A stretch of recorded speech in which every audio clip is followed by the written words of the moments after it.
ծննդյան օրը ես գաթա եմ թխում։ Վանիլի անուշ հոտը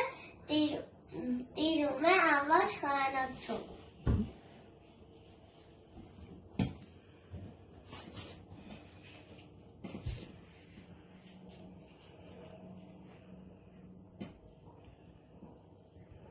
Գաթայի վրա անում ենք ավանդական նախշեր պատարագխաղով։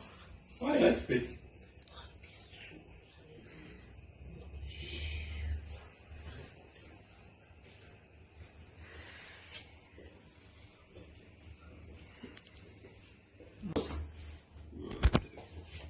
Ձուն քսում ենք գաթայի վրա, որ ստանանք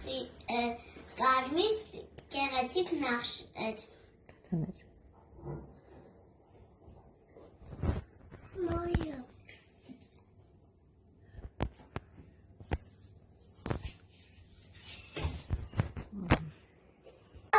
Այսօր եփելու ենք չավիչով, բրինձով փլավ։ Նախորդ եփել ենք բրինձը, հիմա պետք է լցնենք չիր ու չամիչ։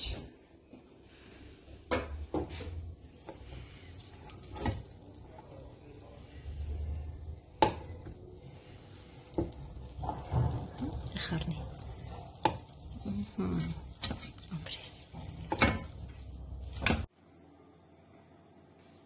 Նաև սուրբ ծննդյան զատիկին մենք նաև կպատրաստենք ձուկը։ Ձկնան վրա քսում ենք նաև թթվասերը խառնած և դնում ենք ջեռոցը։